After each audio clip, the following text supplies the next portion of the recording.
As an ex-British Army soldier went diving with an old friend and diving buddy, after a strenuous 20 hours of work, a series of unfortunate incidents began happening all at once.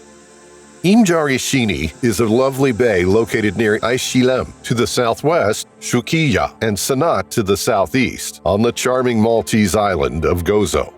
You can find it situated in a gorge to the west of Mġarr Harbour, and the primary access points are from the nearby villages of Xewkija and Sannat. This hidden gem offers a delightful setting for swimming and snorkeling. Although it was once a tranquil and secluded spot, it has gained popularity, but it remains pleasantly uncrowded. The bay features a narrow inlet bordered by rocky formations, and at the head of the inlet there's a small pebbly beach. This beach provides an inviting and gradual entry into the water, making it an ideal spot for those seeking a serene aquatic experience. On the edges of Mġarr Ix-Xini, you'll find rocks that allow you to easily dive into the deep water. If you're feeling adventurous, some people prefer to use the provided steps, while others opt for a daring jump. Interestingly, historic tales surround this bay. Stories suggest that it served as a hiding spot for the knights' galleys and was even used by invading Turks during the island's most significant raid in 1551, where captive Gozatans were loaded onto their ships. Beyond its historical significance, the bay is a magnet for divers. Many are drawn to explore the intriguing caves nestled in the cliff faces that surround the area.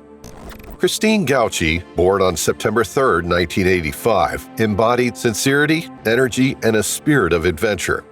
In 2005, she achieved a remarkable feat by becoming the sole woman accepted into Malta's elite armed forces.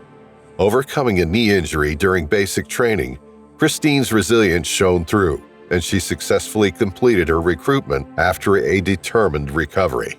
Her aspirations reached new heights as she set her sights on serving in the British Army. After enduring a challenging 6-month selection process in the UK, Christine excelled in basic training, specializing in air defense. Her journey led her to the Minden Battery, 12th Regiment Royal Artillery, where she refined her skills and earned the rank of Lance Bombardier. In 2011, Christine embarked on a deployment to Afghanistan, showcasing her dedication and earning the prestigious Afghanistan Medal for the successful completion of her tour of duty. Upon her return to Malta in 2012, after deployment, Gouchi resumed her service with the Armed Forces of Malta. Her role evolved to include diverse responsibilities, such as managing tasks at Malta International Airport, conducting compass searches on female personnel and vehicles, ensuring VIP protection, and responding swiftly to aircraft accidents. Fueled by her passion for sports diving, she set her sights on a career in underwater bomb disposal. To achieve this goal, she enrolled in the demanding B3 diver course provided by the Explosive Ordnance Depot. Her unwavering determination was evident as she aimed to engrave her name in history as the first female member of the esteemed Explosive Ordnance Disposal Unit, proudly dedicating herself to serving her nation beneath the waters surrounding Malta. On January 18, 2020, Gouchi, who was 35 years old at the time, decided to go for a dive at Mġarr Ix-Xini in Gozo. She wasn't alone. Her diving companion and technical instructor Arthur Castillo, age 60, joined her, along with 4 others. They gathered at this bay in Sannat, Gozo, for their planned underwater adventure. However, the circumstances were far from ideal. Christine had just completed a lengthy work shift and hadn't slept for a staggering 20 hours by the time they embarked on their dive. Concerns arose among those present when they learned about Christine's fatigue, and someone suggested calling off the dive. Despite the well-intentioned advice, Christine insisted that the dive would be beneficial for her. Adding to the challenges, Christine wore a dry suit that didn't properly fit her size, and she lacked the necessary training for such equipment. A mere 2 weeks prior to this unfortunate incident, she had confided in a friend about issues she encountered with her dry suit. The friend, in turn, cautioned her against undertaking any aggressive dives. These accumulating factors led Christine's friends to express their concerns, not once, but twice, urging her to reconsider the dive. Despite the warnings and advice, Christine still decided to proceed with the dive, ultimately setting the stage for the tragic events that followed. At approximately 8:30 a.m., the group embarked on their underwater journey, with Arthur teaming up with Christine as her diving buddy. For their dive, Christine was geared up with open-circuit back-mounted doubles and a decompression tank containing 50% oxygen, while Arthur utilized a closed-circuit rebreather. Given the nature of their dive, there was a mandatory need for decompression during their descent to around 92 feet underwater. As the two divers delved deeper into the ocean, moving from approximately 52 to 92 feet, Arthur played a supportive role by assisting Christine in releasing air from her inflator hose. Their underwater exploration took an unexpected turn when they entered a small cave, and unfortunately Christine's flipper got entangled in a discarded fishing net. Luckily, Arthur swiftly intervened, skillfully cutting Christine free from the net. Despite this challenging situation, when asked about her intentions, Christine signaled her determination to carry on with the dive. Upon exiting the underwater cave, Arthur decided that it was time for them to ascend to a shallower depth for their return journey to the shore. Setting their sights on 49 feet, Christine faced yet another challenge with positive buoyancy. In an attempt to address this issue, Arthur generously donated 4.4 pounds of his own weight to her, yet this proved insufficient to stabilize her buoyancy. He then located a heavy rock and gave it to her. Despite these efforts, when questioned about her willingness to continue the dive, Christine still decided to press on. Arthur, being cautious, signaled for her to stay close, but unexpectedly, she rapidly ascended. Eventually, he saw Christine grabbing her second-stage mouthpiece as she surfaced. Unfortunately, by the time Arthur regained his own buoyancy, she had disappeared from sight, leaving him in a state of concern and uncertainty about her whereabouts. Arthur urgently came to the surface and saw a person in a black diving suit on the shore, facing away from him.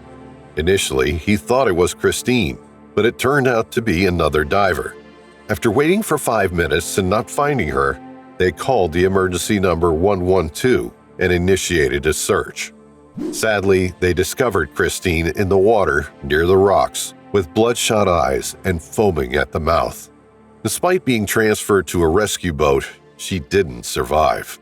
The cause of her death was later determined to be natural, attributed to drowning in seawater and coronary artery atheroma. A specialist in diving gear mentioned that Christine faced issues controlling her depth because of the faulty dry suit inflator and the absence of lead weights. This might have played a part in what eventually happened.